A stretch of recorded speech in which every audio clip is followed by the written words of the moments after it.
So there's a pretty common type of post on Instagram that looks like this. It's basically a tweet of some sort and the little logo from Twitter, the name, if there's a verification check mark, blah, blah, blah. Gary Vee uses it a lot. Doug Boast, I can't say his name, also uses it. A bunch of people do, and I use it. I'll show you here. There's a couple posts that I've posted that are like that. Basically, it's a nice quick way to make a text post, and it also kind of promotes your Twitter page or your other pages. And I've even done it like here where I have a response to something, a whole thing. But what I'm going to show you is how to make them look real clean like this for free, all on your phone. So let's go over to Twitter. And I actually just made a post that I want to turn into an Instagram post, and it's this one right here. I made it 6 minutes ago. So I'm going to screenshot and crop just to show that tweet. Okay, let's save it to the photos, and then we don't need Twitter anymore, so we're going to close out Twitter. Now what you want to do is go to an app called Canva. You can download Canva for free on the App Store. Just search Canva, just C-A-N-V-A, and right here it is for free. Basically, it allows you to do all kinds of graphic design stuff pretty simply on your phone for free. It's also a web-based thing, so you can use it on your computer, but in this case, we're just going to pop over to the Canva app and let it load. Now, if I was going to just make a square image, I would do the Instagram post right here. It kind of gives you the default sizes for a lot of these things.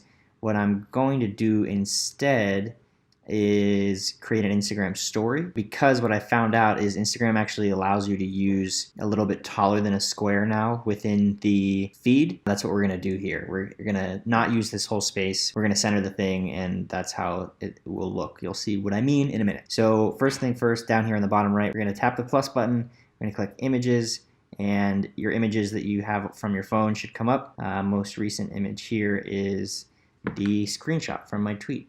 So I'll resize this so that it's biggest it can be here. It's a little, this is probably the hardest part, is lining up your tweet. I'll give it some space on the sides. And it doesn't really matter how this looks because we're gonna make the background the same as the background of the tweet here in a second.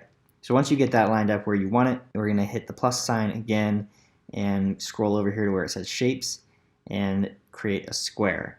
Now with this square, you can change the color down here. There's a couple different options, but we're gonna use the eyedrop, and we're going to hover over the background of the tweet. So as you can see, now that's the same color as the tweet. This one we're going to just make the full background, so we're going to expand it the whole way. Up at the very top right, there's a dot, dot, dot. We'll press that, and then this allows us to make it move forward or backwards in the layers. So we're going to go backwards so it's in the back there, and then we'll just hit done. I also don't really like the fact that like the little analytics thing is there, the 6 minutes ago, and the little caret. So how we're going to get rid of those things is by pressing the plus sign again, pressing shape, taking another square, and making this square the same as the background again.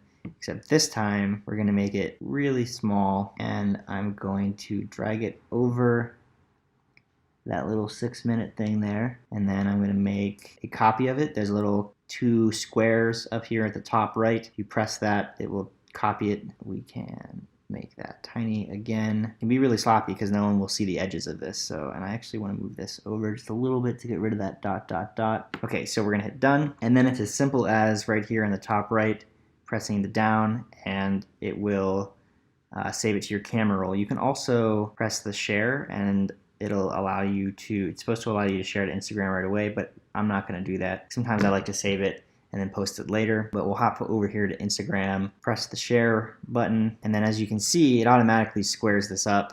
I could zoom it in a little bit, it still looks pretty good, or I could, you know, have it take up as much space on the timeline as possible, which is there. You just zoom out the whole way, and it's not going to give you the whole story size, but it's pretty close. But for this, I'm actually going to use the square because I feel like it's overkill to anything more. And we'll hit next.